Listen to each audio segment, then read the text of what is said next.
Greetings and salutations, fine people. I'm Patti Alvarez. Welcome to The Good Soul, a show where we'll have supercharged chats with everyday humans from all walks of life and unpack what in their story will inspire us all. We'll extract the untapped wisdom, distill it, and serve it up to you in all the right ways that will engage, enlighten, and most of all, inspire growth within your soul. I think people are awesome. So join me on this journey through the hearts and minds of ordinary people to uncover the good soul within you. This is The Good Soul. Hello, universe. Welcome to The Good Soul. This is episode 29. Hello. Manny's signature. Hello. Hello, Casey Webb. Welcome. Hi. Hi. Hello, everybody. Hello. That was cute. You're kind of like, you came in low. You're like, hi. Casey is a New Jersey native. He is, there's so much to talk about with you, Casey, but most notably, I would say, I don't know if you would argue this, Man vs. Food, which premiered on the Travel Channel, am I not mistaken, and then flipped to the Food Network at some point. We did, we started off on Travel, and then basically everyone in the food world on Travel Channel got fired. Me, Andrew Zimmern. Oh wow! And then it all went paranormal. Technically, we weren't fired; they just moved things around a bit because it's all the same network. So Travel, Food, Cooking, HGTV. Now with Warner, it was all one big giant network. So we had a little time off, which was cool. And then we went to, we did a bunch of, as a host, I worked on a bunch of other Food Network projects, other shows that existed. And then we got picked up by Cooking. So we've been on Cooking Channel since. So we did 2 seasons on Travel, which was amazing. It was like the Wild West before they like switched gears and management. And then we went to Cooking Channel, which is just kind of a same show, but a little different feel, just on the back end of it. Let me guess, this all happened around 2020 when the whole world turned upside down. It was actually correct? Before that. Yeah. Wow. We had cranked out a ton of episodes so I started in 2017. So, I was active as an actor living in New York City. As most people do, or at least in my world. It was a bit of a hustle, which is I really enjoy. At the time, I enjoyed it. So 2017 is when they brought the show back, and that kind of like threw me into the stratosphere. I don't want to get too ahead of ourselves because I know you probably have some things planned. But, no, we have an agenda, but I love it. It's exciting stuff to talk about. That's for sure. Yeah, my whole world changed through one job and one audition. So one job led to an audition, which led to like throwing me into the stratosphere, where literally both my worlds collided as an actor and someone who's been in the restaurant world for a long time. So, it kind of all happened overnight. It wasn't overnight, but it happened like as soon as I got the job, everything changed. Yeah. So no, that was an excellent teaser, and it gives everybody a lot to chew on. So a little tickle, guys. Well, anybody who has any form of ambition, whether it's acting or being a lawyer or anything, sure. I think you put it perfectly. It's like a dream come true, and almost like a once in a lifetime opportunity. So and it wasn't like I planned it either. It was just, it happened because that's the energy that I was putting out. I was working in restaurants, and at the time I moved into the front of the house, bartending in the city. And then I was also pursuing acting, but there was a point where there was like this duality where I was like happy as an actor and not so psyched to be working in the bar industry.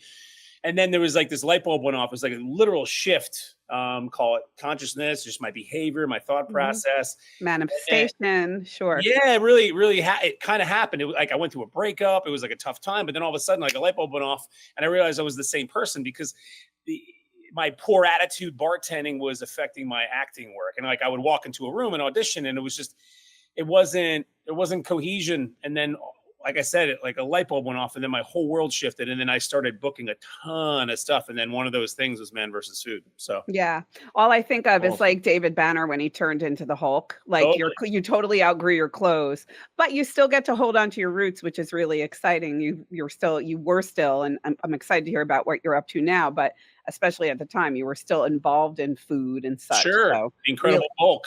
Incredible Hulk, Incredible Hulk of TV. That's what I call my husband. I always say he looks like the Hulk and sounds like Rocky Balboa. Yeah, that's Anyway. so I've always joked, well, incredible bulk in my case. And then I've always joked about being the underdog in the food, because I'm not a competitive food eater by trade, I guess I am, because I was the guy who got the job. But I always consider myself the husky Balboa, because like he's the Great underdog, one. but I'm the husky version of Rocky. So, All right, good. I can't wait for you guys to meet. So That's going to be really cool in person. All the actors, you want Rocky on that. That's good though. I mean, Sly. I mean, you can't go wrong. You can't go wrong. I'll tell you, I was in Los Angeles with the girls about probably 7 years ago. We went and had breakfast at the Beverly Hills Hotel. And who walks in? I see Jennifer Flavin. Yeah, I see Jennifer Flavin. I said, "Do you girls know who he's married to?" Sylvester Stallone. And sure enough, I look up and there he's standing. So the waiter is like kind of blocking me, because I'm all we're all like turtles with our heads. So he happened to walk by and our eyes met, and I said, "Buddy, would you mind taking a picture with the girls?" And he was like, "Of course." He has daughters too. All eyes. Yeah, exactly. There were the 3 girls were with them. And he was such a sweetheart. And you could tell all the wait staff. The wait staff was really annoyed. He didn't seem that. I mean, he's probably like 5'8". Yeah, well, his wife is very tall, but it was exciting nonetheless. He has humble beginnings, that Sylvester Stallone. So yeah, most did. All right. So speaking of humble beginnings, so let's talk about again. Casey, little boy Casey. Where did you grow up? Tell us about your life. Webb. I grew up in. I was born in Red Bank. Grew up in Little Silver. Cut my teeth on the tough streets of Little Silver. Believe it or not, mean streets. Mean streets of Little Silver. But believe it or not, it was a lot of blue collar when I was growing up. Yeah, absolutely. Fringes were, it's a great. I mean, it's one of the hardest towns, I guess, because the education is. It's rated like one of the best schools for academics for grade schools in the state. So it's a tough town to get into these days. I'm not trying to fight my way back in. I spent 18 years there, so I'm good. But I'm gonna guess the minimum house in Little Silver is probably around $800,000 for a shoebox. Probably at $1 million at this point. Yeah, probably. Yeah. I've been spending too much time in North Carolina. Anyway, sorry to cut you off. I'm a fan. Well, we can get into that later, but yeah, I've spent a lot of time in Wilmington. Big fan. I just like the Carolinas. It reminds me of here. Reminds me of Jersey a lot. Much. Yeah, Mooresville is Middletown. I say it all the time. So yeah, for me, parents moved from New York City. They're New Yorkers. My mom is from Hell's Kitchen, and dad was in the Bronx. And parents went to Jersey, where the rest of my mother's family was. And then they moved down to Little Silver because my mom's friend lived down here. And so it was just kind of, they took a shot in the dark. They moved away from everyone, all their family, and came down to this little, hamlet. That's a good word. Silver. That's a good word. And, it was close enough for the train for my dad to commute. My dad commuted every day into New York City. And my brother and I have one older brother, just me and my brother. He's 4 years older than me, Keith. And we had a pretty, my parents had it probably tougher than we did because they were New Yorkers. And then they lived in Bergen County. So essentially like a shadow of New York City. This is the suburbs, this is the beach. This is where the shore begins, in my opinion, from Keyport to Cape May. I mean, we have the bays here, but then the ocean really is at Sandy Hook, right? So I'm right on the fringes of the shore, which I'm happy to be. So yeah, growing up, it was pretty interesting because we were experiencing things for the first time as my parents were. Exciting. So what were their names, mom and dad? Garbage in the front yard, and like police are coming, like, you can't burn your garbage. Like I don't know, that problem. What are your parents' names, Casey? Real quick. My mom's name is Evelyn, and still alive. My mom is very much so still alive. Yeah, she's in Red Bank. Okay, she's not burning garbage. My dad did pass 2 years ago. Yeah. Which was bittersweet and special because if it wasn't for our shutdown and COVID, I wouldn't have had I had like a year and a half with him before he passed. So it was like just me and him essentially all through COVID. My brother lives in the area. So, what was his name? Raymond. All right, listen, on that note, I'm just going to cut you off real quick. We got to take a quick break. Sure. When we get back, I want to start back talking about Raymond because I have a good Raymond story for you. You do? Yeah, I do. I absolutely do. So guys, we'll catch up with you in a few. Don't go away. We'll see you on the flip side on The Good Soul. This segment of The Good Soul is brought to you by Aaron Fisnick, certified luxury home specialist with Ivester Jackson Christie's International Real Estate. Erin serves all levels of the greater Lake Norman region real estate market, and whether buying or selling, she is very much the lady who will deliver like no other. Many of us at Good Soul are also really happy clients. Erin can be reached at 704-728-5657 or reach out to me and I'll get you guys connected. Thank you, Erin Fisnick, and thank you guys for tuning in and supporting the Good Soul.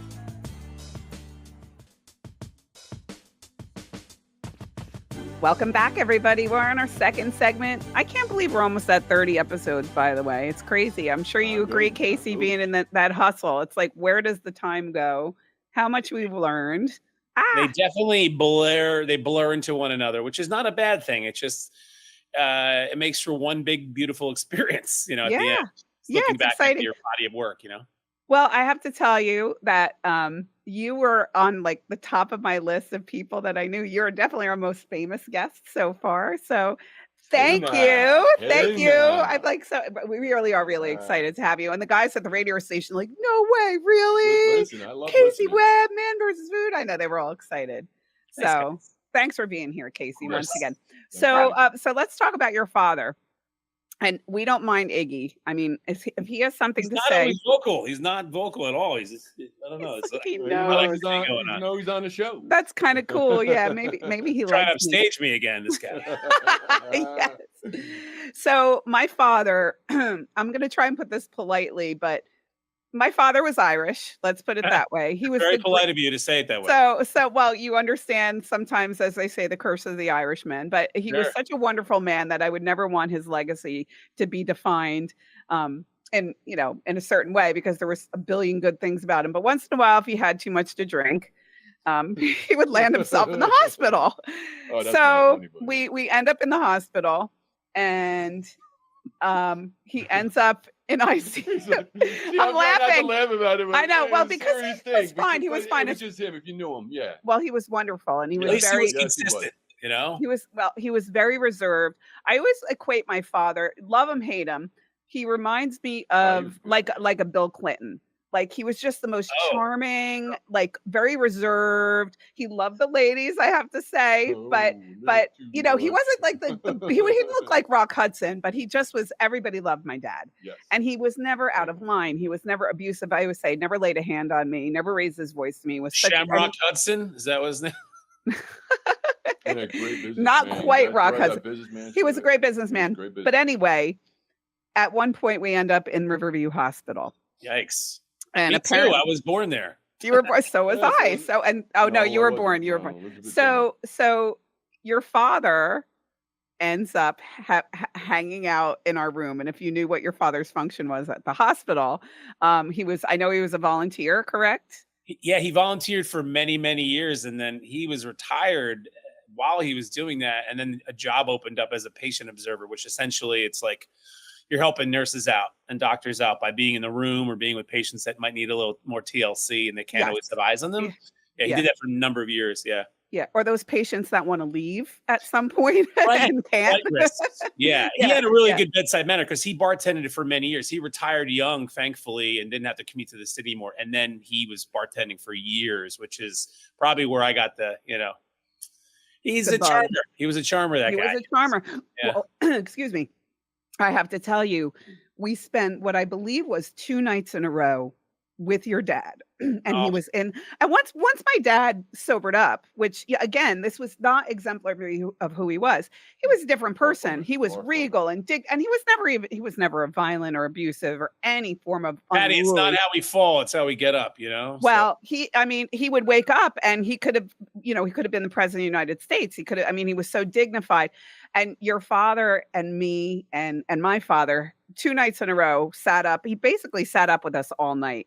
We had the most wonderful conversations with him. And when I read on social media that he had passed away, I was really sad to hear that.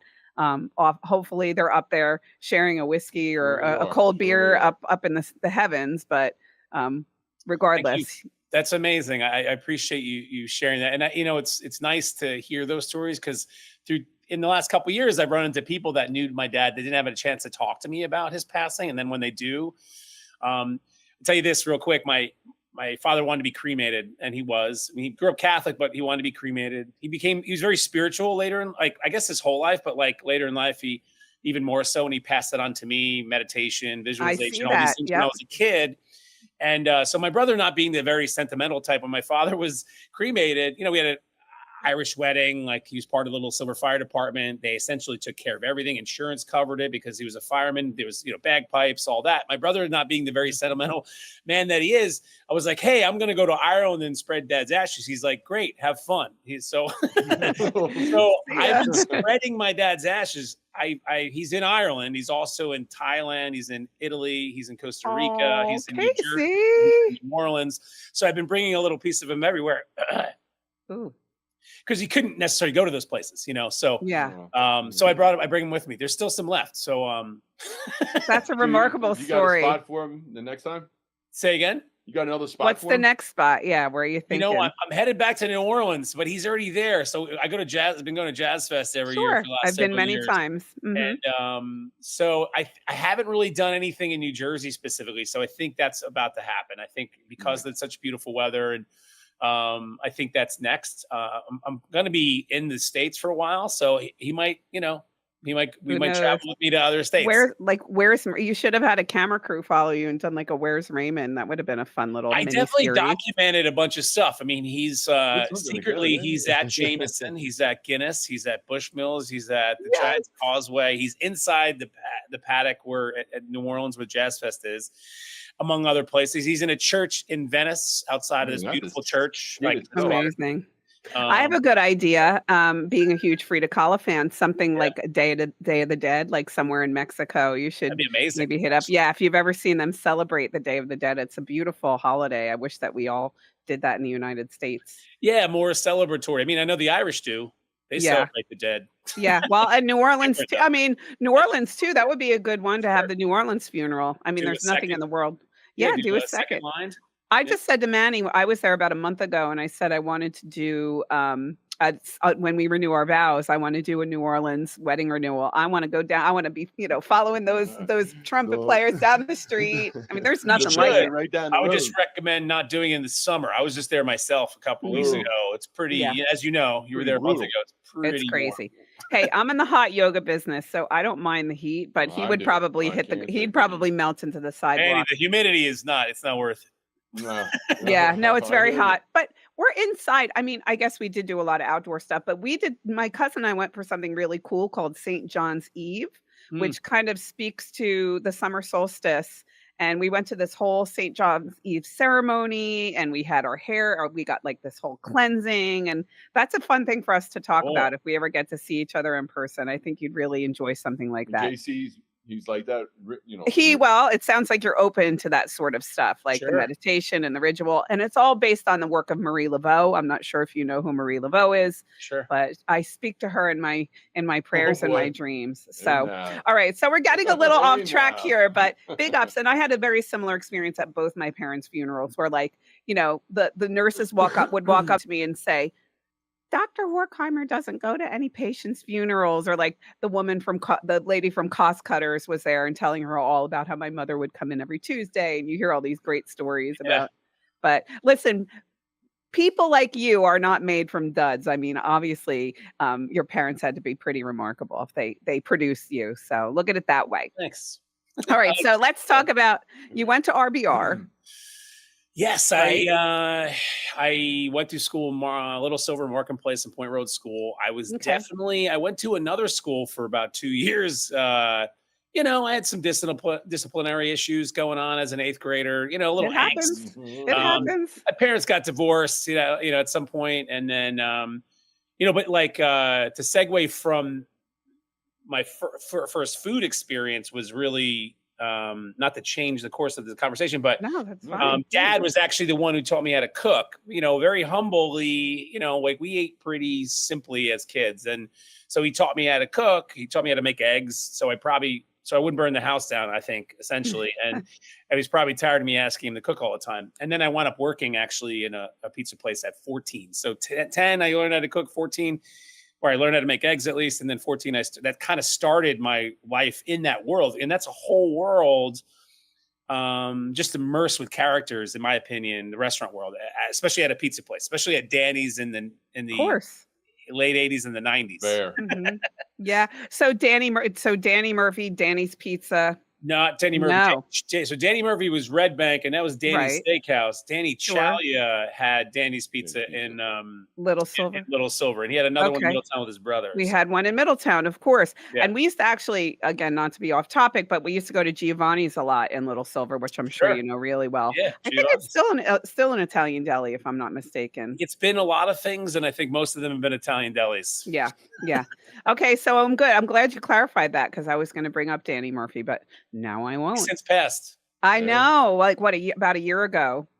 Yeah, I think in the Something like last that. 6 to 8 months. I think. Yeah, he was a local legend, that's for sure. I Mm. mean, all my time spent in Red Bank. I have another story about, well, let's wait till we get to that because I remember you working at the Dublin House at one point too. Am I correct? I frequent there so much that you would think I worked there. You Oh, didn't you bartend did? at the Dublin House? No, I Oh my I God. went there a lot, and I'm Irish, and so The Irish one pub. might think that I worked there. Who didn't? Who didn't? I I- have such vivid memories of that place. I worked everywhere else, though. You know, So what other bars did you work at that I would know? Well, I guess I first started at Second Nature working at Red Bank. That was like my first job in Red Bank, but I worked at Ashes, I Wow. worked at Downtown, Red, Sonio, Tusenza, House of Coffee, to name a few. Yeah. Yeah, Oyster Point. Oh wow. Oh, you're at the point too. Yeah. Yeah. That's pretty cool. So I remember one night I was like in the midst of funk, and me and my girlfriends were out, and it was probably the staff from the store, like Lisa Biro, Kirsten Hunter, and we were back in the alley, back by where the clothing store Nirvana was, like behind what was the peddler. And I remember we had to go to the bathroom, and we were all like behind the like hiding, and we'd like all stand up, and you're standing right there. Do you remember that? No. Thank God. I was No, every time I fuck see, no. I'm like, can he ever unsee that memory of me? Thank you for saying that. I don't know anything. You don't know what they could. You made my day. I don't even. I'm like Did he I just would wink? get. Did he just wink? I was I don't know so nothing. embarrassed. He I did a know. I wink. didn't see a wink. I I didn't mean, see a wink. when you gotta take care of business, You got to take care of it. Yeah. Yeah. Well, that's it. And the Yeah. more booze, the easier it becomes. That's for sure. Especially in an alley, you know. Especially in an Calling your alley. name. The Especially in an beacon of alley. alley. The beacon Yeah. of alley is the only light. You worked for some legends in Red Bank. I mean, Andre, one of my favorite people. Sure. The guys at Red, I mean, they made their mark in that town. I'm sad that didn't last because I think that was an incredible place. I mean, Yeah, it you know, they were business first, so it didn't make sense to do business anymore, and I think they went their separate ways. And yeah, you know, that town has evolved, you know, since I was a little kid. It's been so many things, and you know, it's thriving. You know, I spent a lot of time there in my youth, and you know, it's like anything else. It has growing pains. You know, it's like I remember when it was Dead Bank. You know, of course. but that was actually a great time, quite honestly. I know. There was a lot of up and coming. I mean, even your business around that time when your business was there, it was still on the fringes of things, right? Yeah. I mean, Yeah. It was right when things started to take off. And I do have to say, I don't think there was a time that I walked out on that sidewalk from 1998 until when we closed in 2011 / we moved to the Juice Bar 2013 that I didn't hear somebody walk by and say, everything is so different. Like, it's just the evolution. It's like comparing an infant to a 19-year-old. I mean, there's so much change that takes place. And I feel like the life cycle of any downtown just continuously regenerates and regenerates. for sure. And I Red think, Bank's you no know, different. the people that were staffed in those places could also live in the town at the time, you know, and the same thing happened to Asbury. It's like, Sure. And New then you York get City. pushed out, and then you get pushed out, you know? So I know. I was lucky enough. My father and I had a house in Red Bank that we co-owned. So, you know, every dollar went into the house until I moved back to New York and to pursue my thing. But, all right, wait a second. I'm going to cut you I off. was gonna We say. are 2 minutes I was trying to over. tell I'm you so sorry, Bill. Time. Guys, Time. stay tuned. We'll see you in the third segment of The Good Soul. Don't go away. We'll be right back.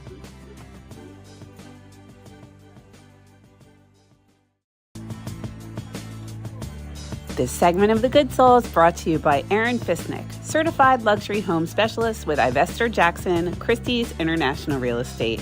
Erin serves all levels of the greater Lake Norman area real estate market, and whether buying or selling, she is very much someone I want in my corner. Erin prioritizes building strong client relationships based on trust and authenticity. Manny and I should know, having purchased our land through her. She can be reached at 704-728-5657 or reach out to me and I'll get you guys connected. Thank you, Erin Fisnick, and thank you guys for tuning in and supporting The Good Soul. Oh, how we love that.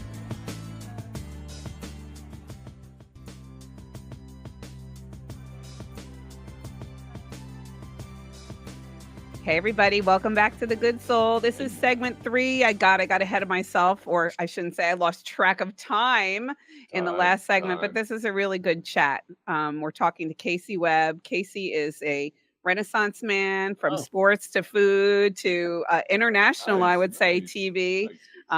It's an honor to have you, Casey, truly. Thank you so BS. much. Thank you.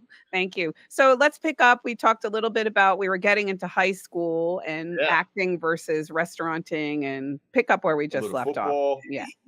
So I guess, there was a point of, I think I was mentioning I had some disciplinary problems in grade school. You did mention that.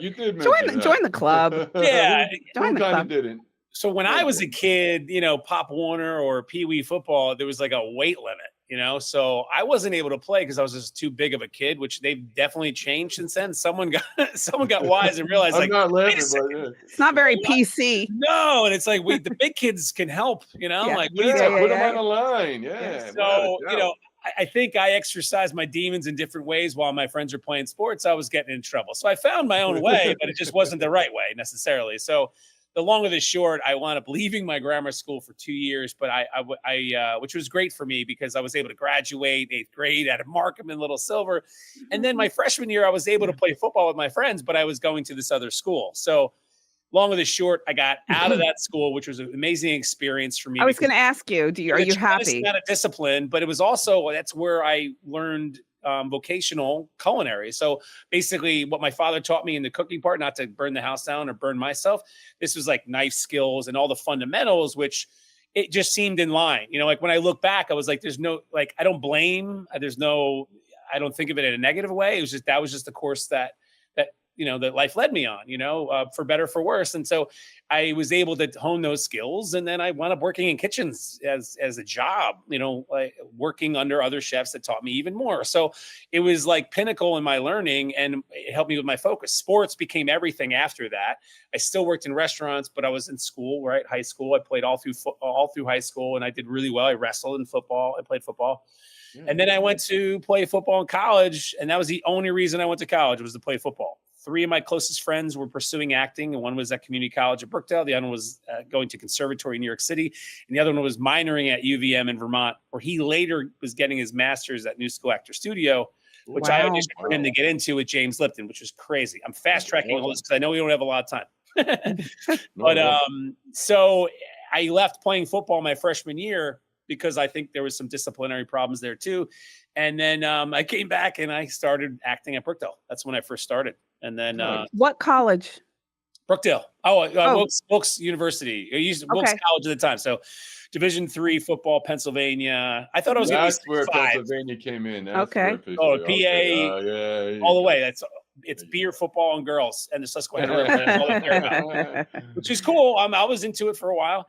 But I came back here to Brookdale, and if you remember, there's above Fins and Feathers, there was an acting studio, Actors Training Institute, John I. So I was there studying, and then I was also studying at Brookdale, and then I was commuting the city to take classes at HB Studio. So I didn't necessarily have the money to go to conservatory, and I was working at the time, to pay for school and what have you. So I've always really done it.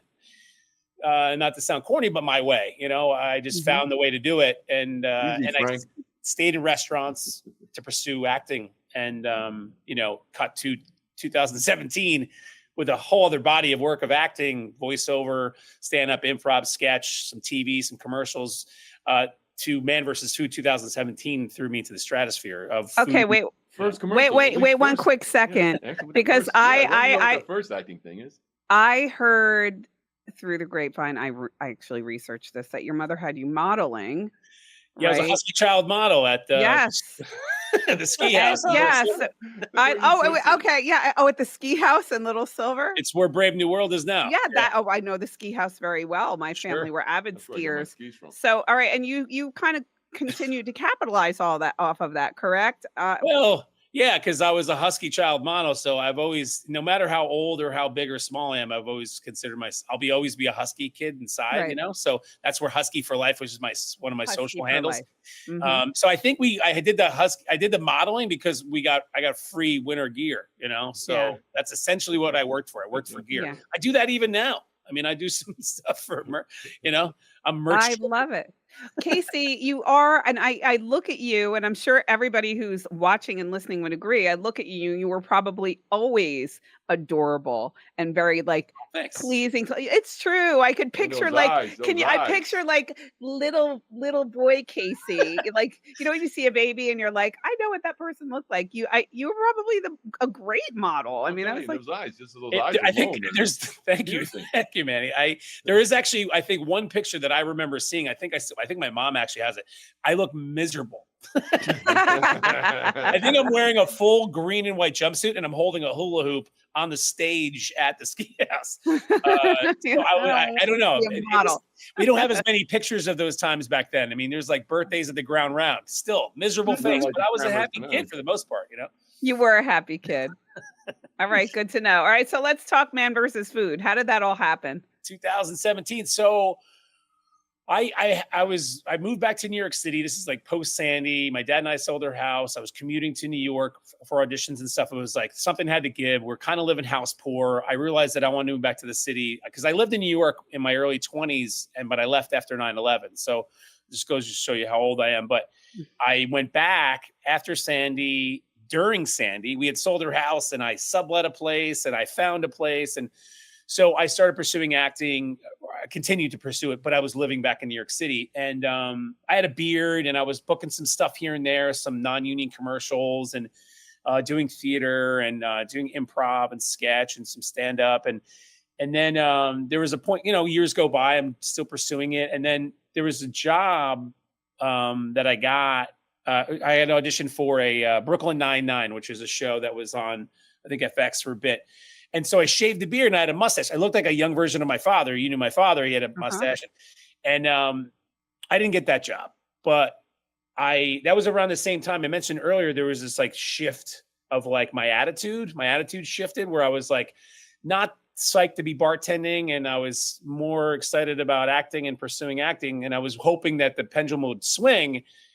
There was this shift inside of me and I really I realized like I'm the same person. And so like that around the same time of that audition that I didn't get, I wound up getting an audition. I wound up getting 6 jobs after that. And one of them was Man versus Food. And the way Man versus Food came about, a casting director that I'm really friendly with, she reached out to me directly. I had booked a bunch of commercials with her. She's like, there's this job in LA. It's $100 local hire. That's what local hire means. You get $100. I crashed my buddy's couch for 6 weeks and we shot this. It was going to be the first show on YouTube behind the paywall, behind YouTube Red. These guys called Smosh, Ian and Anthony. They were huge YouTube stars. I guess they still actually are. And so I did that show. That director, Lauren Murphy, introduced me to an agent in New York City. His name is Conan Smith. I pitched a bunch of shows to him. One of them was a food show. While I was shooting that food show, a proof of concept or like a sizzle, he's like, oh, I got this audition for this new show called Big Eats. Are you interested? I was like, of course, I'm pitching you these shows. I'm definitely interested in auditioning. That show turns into Man versus Food because they couldn't tell me what the show was because it was under wraps. It was off the air for 5 years. So yeah, the previous host, he stopped doing it in 2012. 2017, George Nordlander, who was an executive at Food Network, was like, it's time to bring it back. So he teamed up with the original production company, which is Sharp Entertainment. They were just bought by Sony. They were like, they do 90 Day Fiance. They do a lot of these shows, these reality shows. And so I got to audition for it, and then it turned out to be me. I thought it was a show called Big Eats, but it sounded a lot like Man versus Food. It wasn't. Okay, wait, Casey, this is a great cliffhanger because we got to wrap. We are going to be back in just a couple minutes. I'm excited. I don't want to end because I want to know this, but we'll see you in a couple minutes on The Good Soul. Don't go away.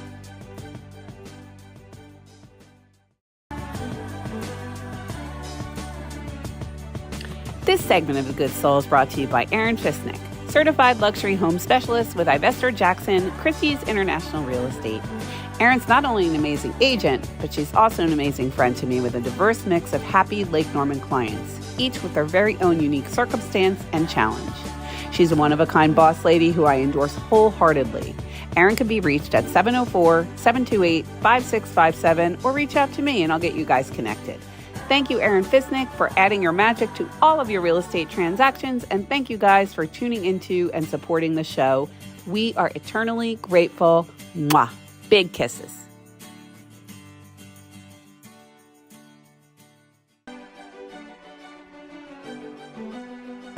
Welcome back, everybody. Episode 29. So this is what I call the episode: Man versus Food versus Universe. I mean, you've created this universe. I don't know. I feel like there's just, again, so much to talk about. Foodiverse. Man, that's what my daughter would say. She's very much into her puns and her word crafting. So big eats. Here we go. Let's You don't know what it is. I'm literally sitting in the office of Sharp Entertainment across the street from Bryant Park in like the 18th floor. Okay, so this is like a big deal. Yeah, it is. Like you're like, whoa. Just that building alone, looking at all that. Wow. Totally. The one with the big curve, that building? It's directly across the street. So on the opposite side is the library of the park, right? So the opposite side, so there's a Whole Foods there. Beautiful and then there.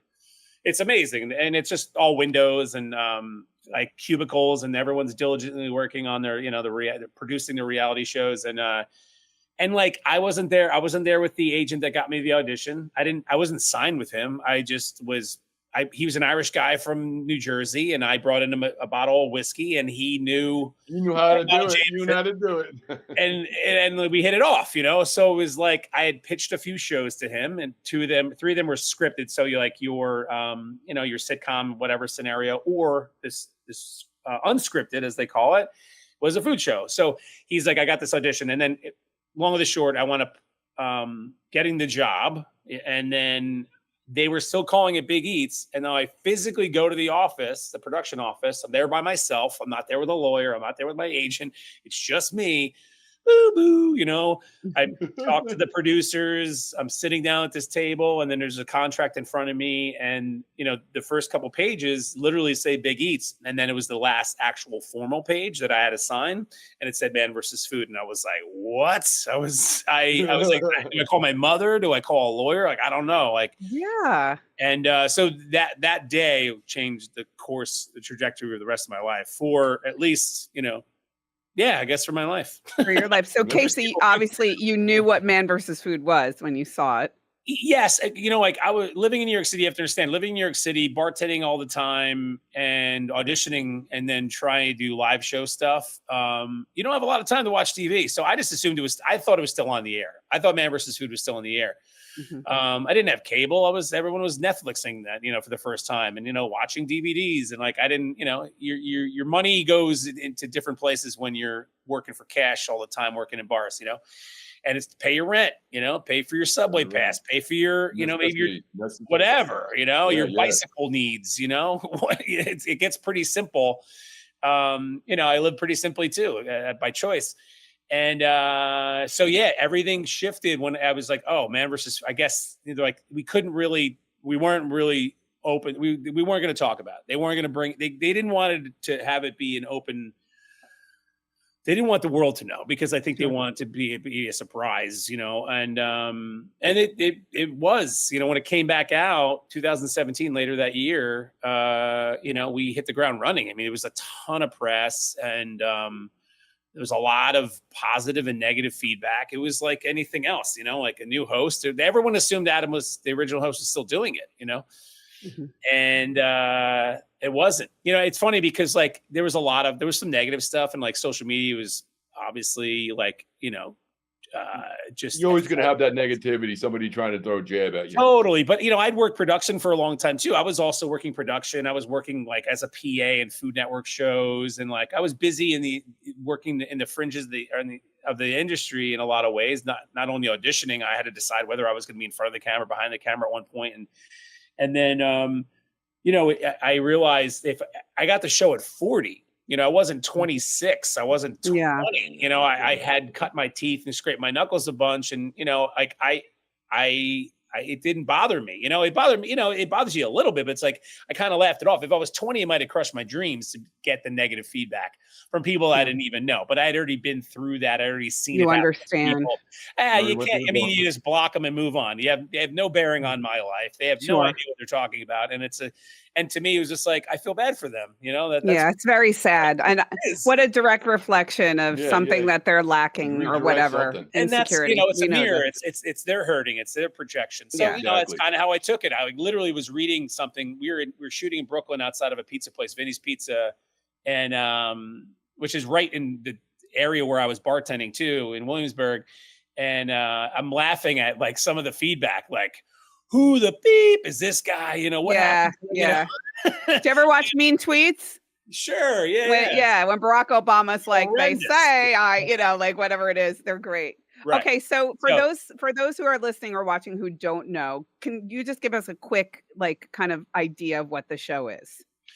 So Man vs. Food is a travel log food show. So essentially we go to 3 restaurants in any city. We've been to most of them. We've done 90 episodes. That's 6 seasons of the show. And, there's 3 restaurants that are highlighted. In the 3rd restaurant, there's a challenge. So I have to eat something either hot or huge. So it's either like a 6-pound cheeseburger or like a Carolina Reaper set of, dozen wings and then in a short period of time. And I have to try to accomplish that.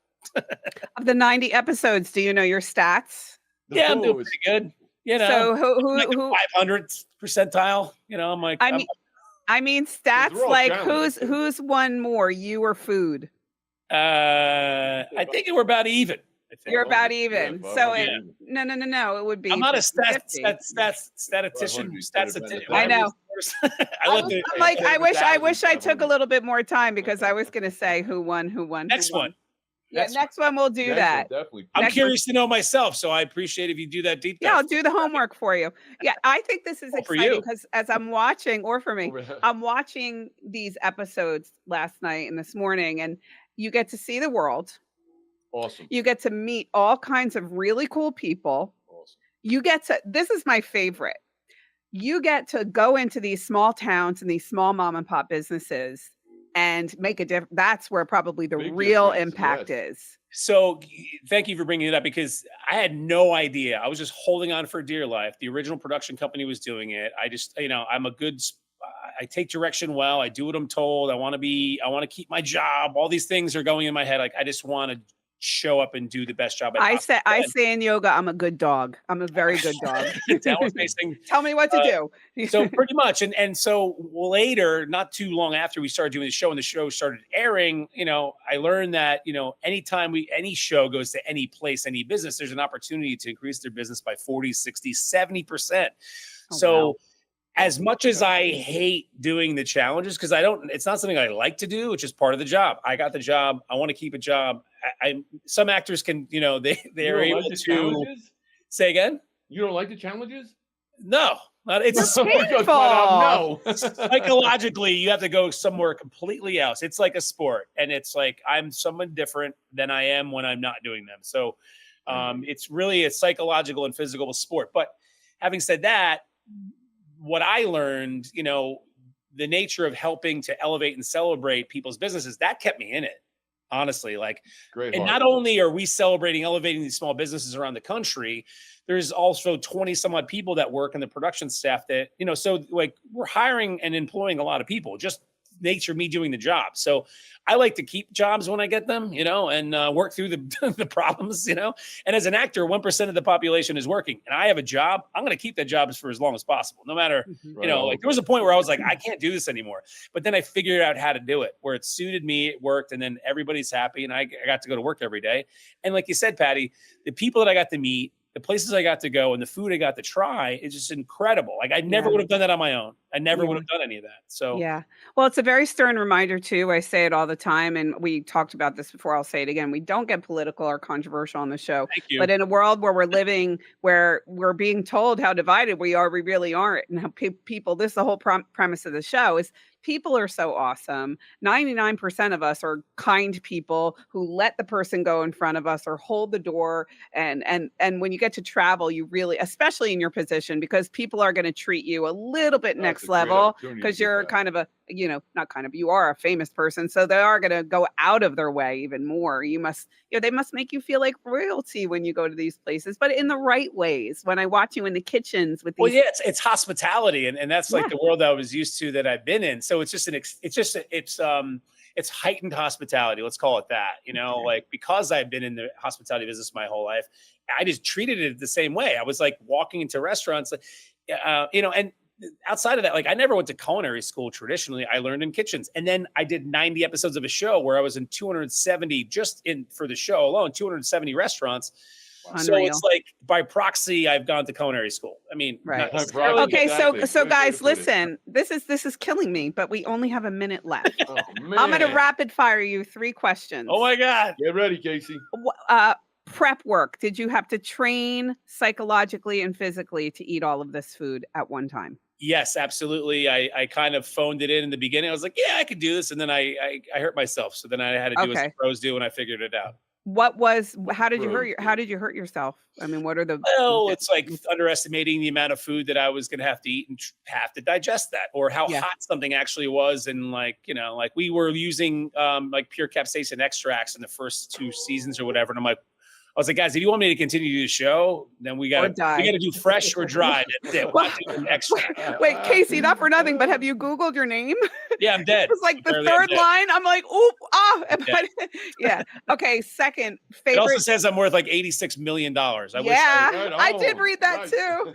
And I have a couple single friends. If you don't have a girlfriend, by the way, we'll talk about that later.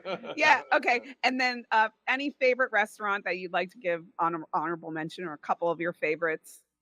Of your own. Jersey Shore as a whole. Go. Love it. Every single restaurant in New Jersey. Right. And of all, like if you talk to like Leonardo DiCaprio and they say they got to meet Robert De Niro, anybody you've gotten to meet throughout the trajectory of this career of yours that you're like, oh my God. Gods? Who's wow. There's probably a lot anyway, though, to tell you the truth. This is even before Man versus Food. When my friend was getting his master's at New School Actor Studio, like James Lipton inside the Actor Studio, that program, that was a legit master's program. I got to audition for him to get in, and I was really friendly with those folks, and I was doing a lot of theater outside of their program and studying with those teachers outside of that program. So, but I got to see Robin Williams do Mike Myers, Ned Beatty. Incredible. I snuck into those where, at the time I was able to sneak in, so, that sort of thing as a young person, being in that world in the city, because there's a huge community in New York City that this is for our next conversation. We have to have another. Please. Because like post-COVID, like everything changed. I moved back to New Jersey, left New York. So there's a lot of there's cracks that we have to fill. There are so many questions. I still have so many questions. All right, listen, it's just a stern reminder to me that good things happen to cool people. And here's, to me, the overarching message. You do the work, Casey. I see you on Instagram. I see you you're going to yoga. You're talking about being self-aware and enlightened. And what's more like legit and valid than clarity and knowledge of self? And really. So on that note, I hate to do this to you, but we got to cut this thing. Great but Casey, you're incredible. I definitely want to have you back again. So I'll be reaching out to you guys. Tune in Tuesdays 4 to 5 on WSIC 105.9 or on all your favorite platforms to The Good Soul. And Casey, anything you want to promote right now that you have going on? And do we have Man versus Future to look forward to? Or Man versus Future. That's a good show. Are you going to keep going with it? That's all TBD, to be determined. All right. But there is a Casey Webb hot sauce that's coming out late fall. Look for that. Oh, awesome. All right, cool. All right, Casey, you're amazing. Thank you so much for being for us, guys. Thank you for tuning in. We love you. See you next time on The Good Soul.